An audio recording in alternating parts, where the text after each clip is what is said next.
Hello everyone and welcome to Smart Coach. Today in this class we are going to talk about the growth of nationalism in India.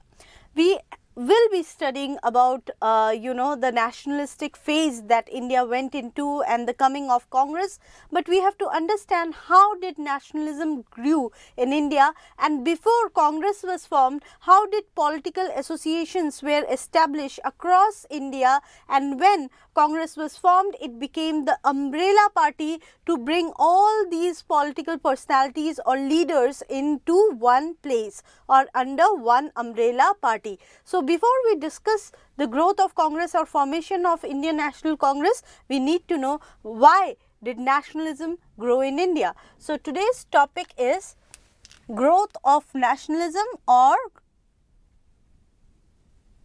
growth of nationalism, which is also known as national consciousness. And along with that, we will also study formation of first political associations.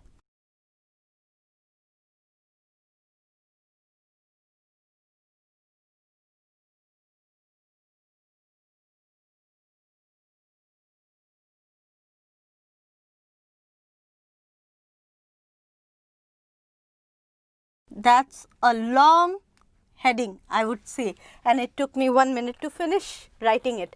But let's start with the discussion of growth of nationalism. Now, when we talk about nationalism, there were many factors which led to the growth of nationalism. Let's write them in point. The first factor which led to the growth of nationalism was obviously the national awakening that took place in the form of Renaissance, which is also known as Bengal Renaissance. We can name it Bengal Renaissance or National Renaissance that happened.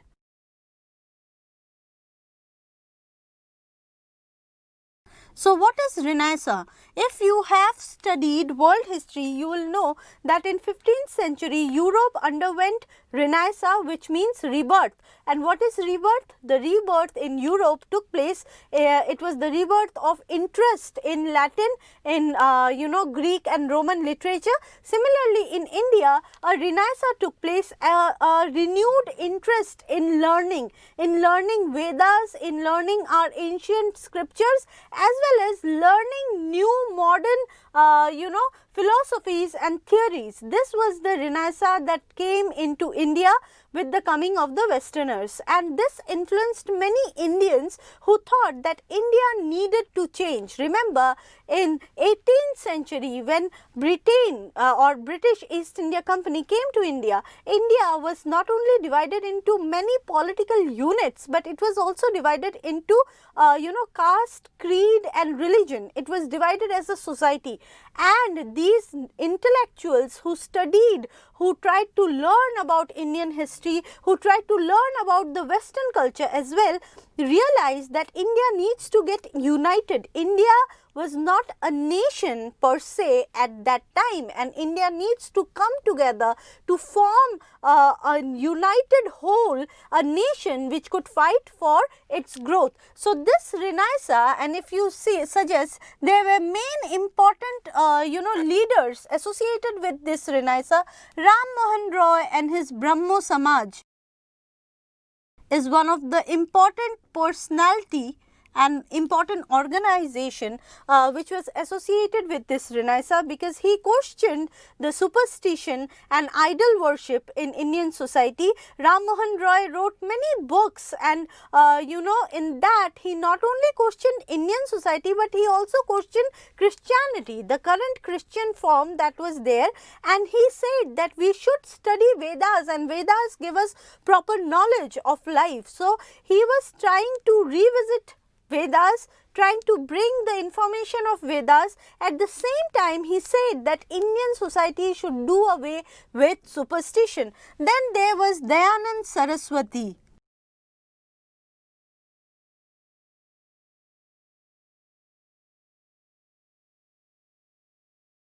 Then we have Ishwar Chandra Vidyasagar.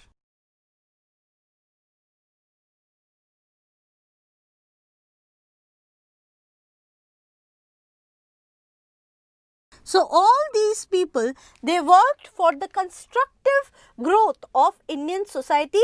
They formed organizations, they opened educational institutions, they worked for emancipation of women and emancipation of poor people. And what happened, these organizations that they formed, they became the harbinger of national movement. For the first time, the organization like Brahmo Samaj of Raja Ram Mohan Roy or Dayanand Saraswati's Arya Samaj, it brought people together and it taught people how people together can work for a cause. Okay, so what happened, these organizations, you can further write in your answers, organizations formed by them, what did this organization do? They gave the first knowledge, the first hand information how to come together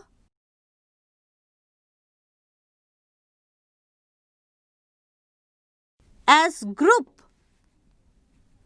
and work for nation building and work for cause.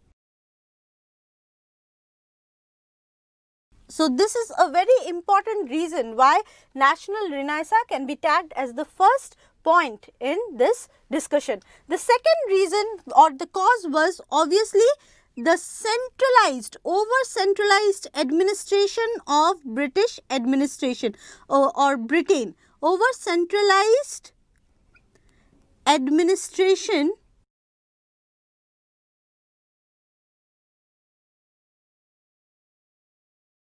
of East India Company. First it was East India Company and then the British government.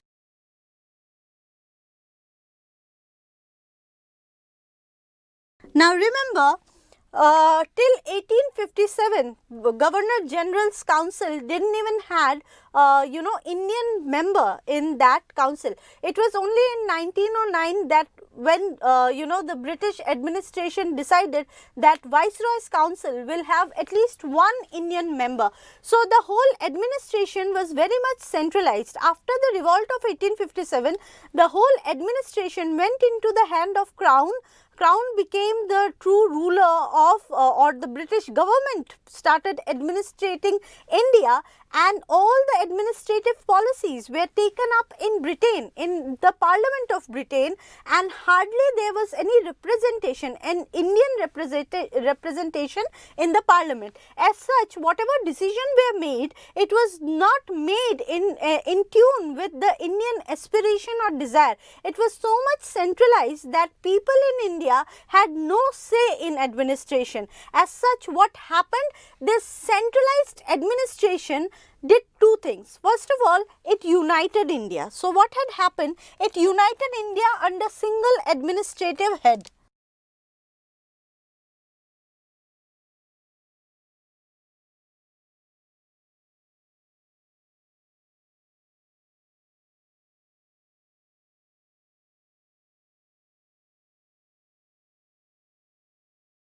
Administrative head. And next what had happened, because this administrative head was exploitative, it gave a common cause to all.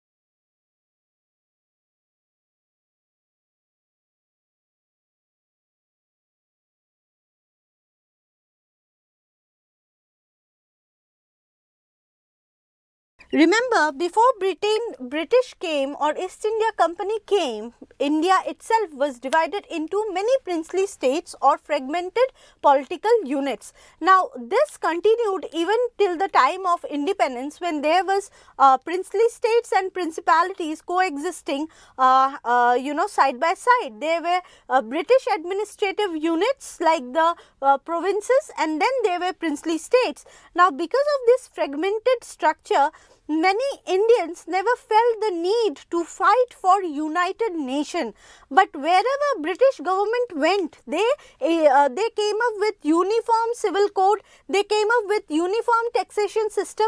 As such, irrespective of caste, creed or religion, people were under same administration and they saw the same entity or political entity as their villain. This brought India together and the national feeling feeling in Indians grew because of this. The third important cause for the growth of nationalism was Western education.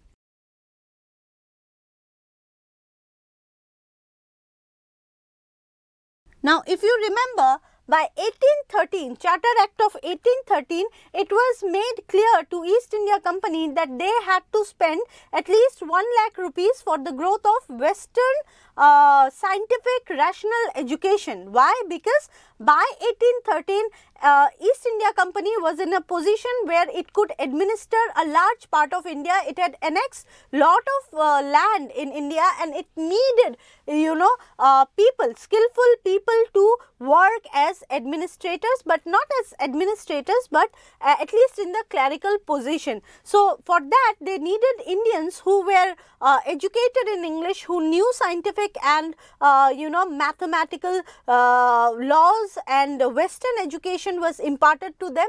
In 1833, East India Company and the Governor General of India, Lord Bentinck, took the decision that the money of government will be spent on spreading Western education and educating Indians on the Western style.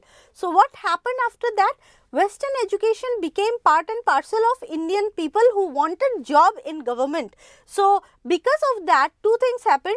Britishers got loyal class of Indians who became westernized in a way, because they started imitating Western culture. They thought that Western culture was the best culture that they could imbibe. And second, Britishers got cheap skilled labor in India as clerical laborers, as clerks, and as as in menial administrative posts. But this also opened the gateway of education for Indians. Now, Indians were not only studying philosophy of India, but now they came to know about French Revolution, about American Revolution, about Renaissance, about the ideas of Locke and Hobbes, who were talking about democracy and people's right, liberty, fraternity. This Western education became the foundation on which the intellectual class of India grew, and they decided to bring change in India. So, Western education actually led to the growth of educated Indian class.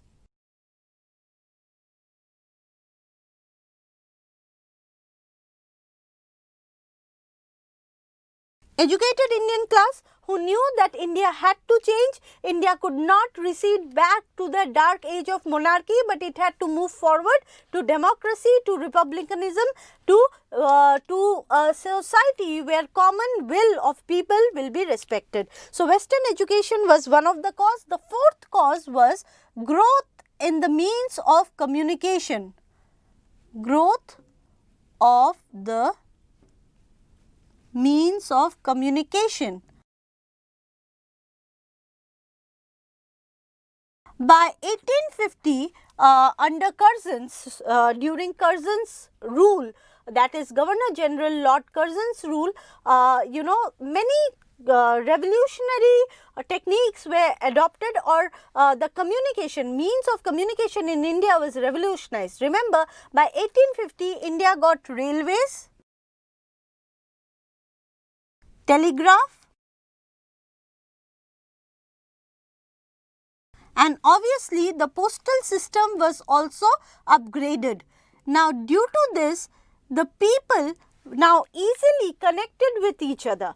These people of India who earlier did not travel out of their village were now traveling from Kanyakumari to Jammu Kashmir. They also learned about the length and breadth of their own country, and this brought people together. Now, problems were not concentrated to a small section of society. If people revolted in Bengal, this news soon spread to west in Gujarat, because the people were traveling through railways, and even in railways, if you remember Gandhi, who was in South Africa and he was not allowed to board first class coach. These kind of treatment which was meted to Indians even when these communication system was introduced actually resulted in the growth of nationalism. Railways, for that matter, became a very important tool in growth of nationalism, because newspaper which were published in one corner of country were had to travel from one place to other through railways, and there were many laws which were brought in future where the newspaper were barred from using railway, and transportation of newspaper was stopped because magistrate had to check what was published in press.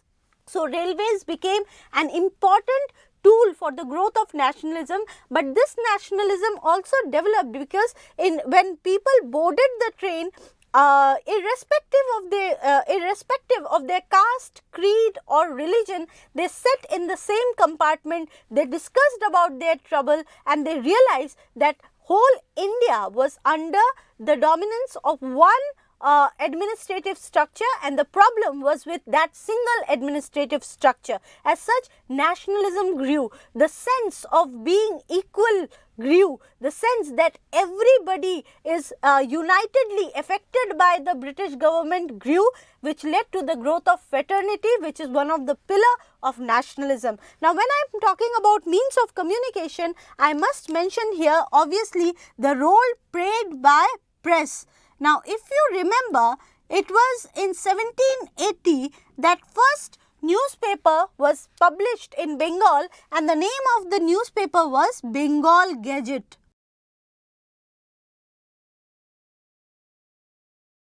With this, a new revolutionary era began, because these newspapers were highly critical about the policies of the government, and where it was seen that government was prejudiced towards British citizens and they were not giving due interest or attention to the demands of the Indian. Such policies were severely criticized, obviously, which resulted in many licensing acts. So, if you see from 1860 onwards, we see the growth of licensing acts.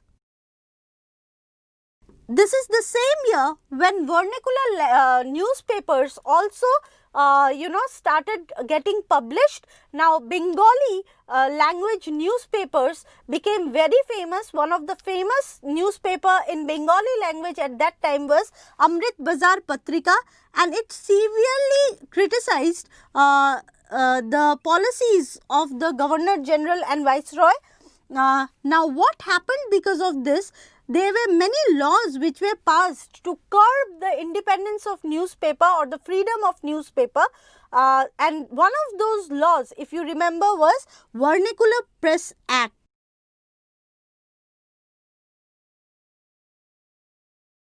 Now, if I have to mention date, many people forget the dates of such important act. So, remember, press or first newspaper was published in 1780. It is the same date. If you just crisscross the date, write 1878. See, the date is not that difficult to remember. 1780 was the date when the first newspaper was published, that is Bengal Gazette, and Vernacular Press Act came in 1878. Just take the middle number. So, 1878 Vernacular Press Act was passed to curb the freedom of vernacular newspapers, which were spreading lot of information regarding government policy and openly criticizing them. So, press became a very important tool to spread nationalism, because they not only highlighted what was wrong with the policy of the government, but they also made people aware about their own political rights. And next important point that I must mention here was the economic exploitation of India.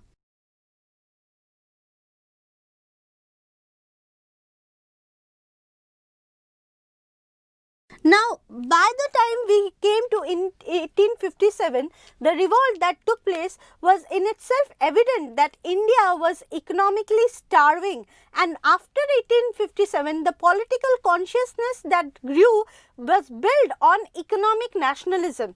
Writers or national leaders like Dadabhai Naroji, they came up with the concept of drain of wealth, and people became very aware that unlike other rulers like Mughals or for that matter Delhi Sultanate, British administration was very different. They were alien administration because whatever they earned in India, they did not spend it in India. They took the money back at home, and the money that they earned in India was supporting the economy of mother country. In our case, the mother country was obviously Britain. So this economic exploitation became more visible during the time of World War I and World War II, and that also led to the growth of nationalism. And even if you see, after 1857, there were major groups who were seeing the darker side of the society, like Muslims.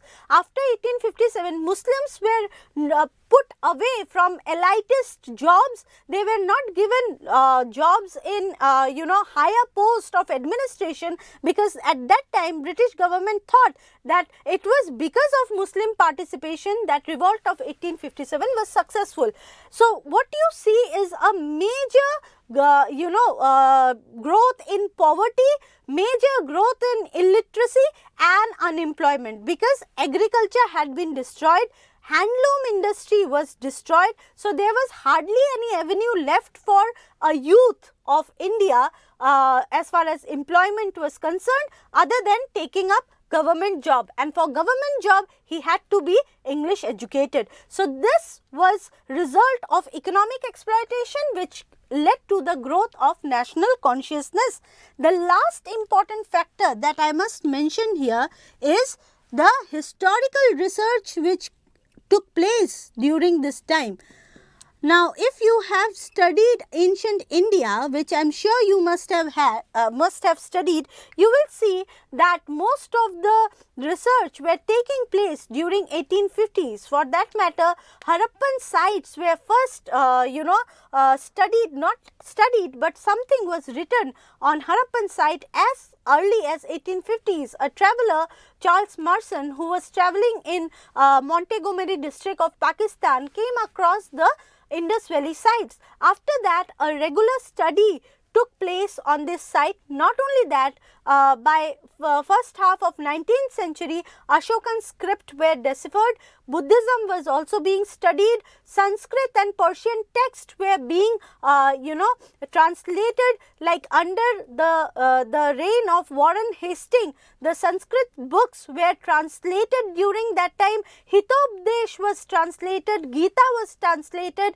Persian books and books written during the reign of Aurangzeb was translated. All these showcase the rich heritage of India, and people again regained confidence in their culture, in their history, which resulted in the growth of nationalism, as people believe that India once was a glorious nation and it could re-attain that height with proper government interference. So these were the cause for growth of nationalism.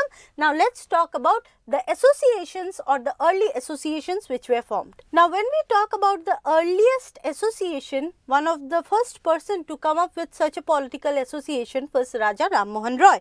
Now the association's name was Bang Bhasha Prakashika Sabha.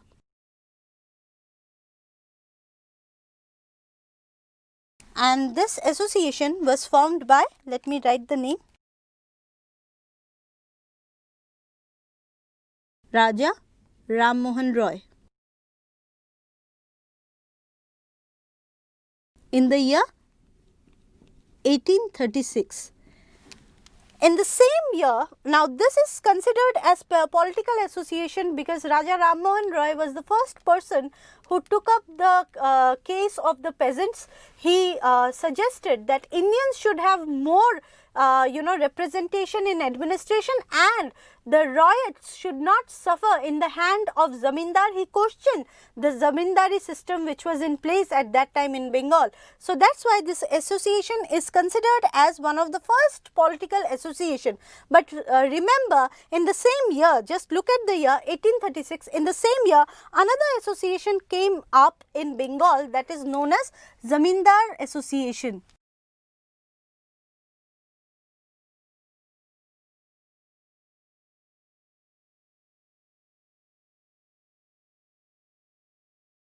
And it also came up in 1836, and one of the founder of this association was Dwarakanath Tagore.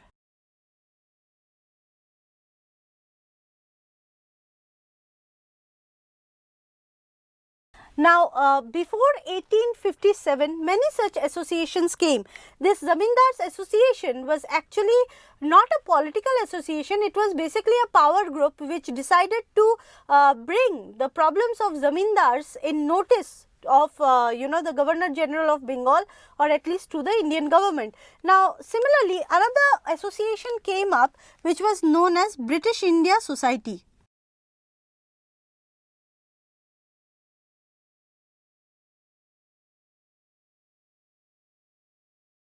In 1843, and it was it was founded by William Adam,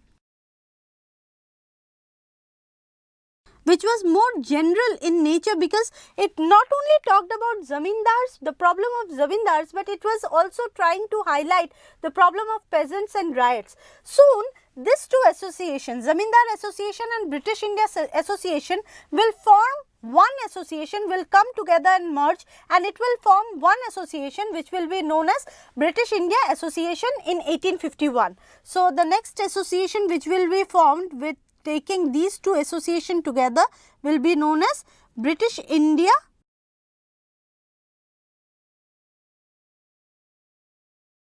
Association, and it will be formed in 1851. So, these are few associations which were formed before 1857, that is revolt of 1857.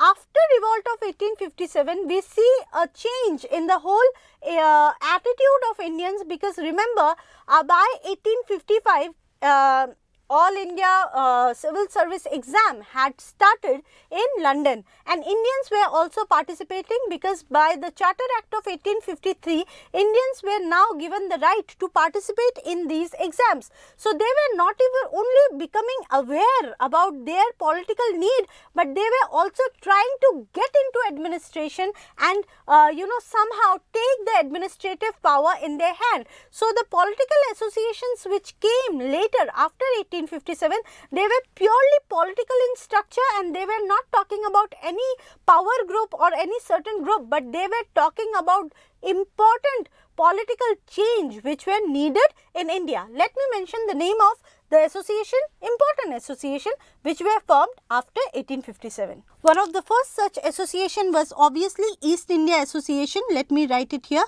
East India Association, and it was formed in London by Dadabhai Naoroji, remember that, and the year was 1867, and this was formed by Dadabhai Naoroji. Now, remember similar it was formed in London, but in India right after that many associations came up, like there was Indian Association of Calcutta which was formed by Surendranath Banerjee, and it was formed somewhere around 1876. Then there was Bombay Association, Madras Native Association, Pune Sarvajanik Sabha. All these political associations were formed after 1857, and these associations were more political in nature than the early associations which were formed in Bengal and other part of India. With this, I would end my class. I will meet you in another class with another topic.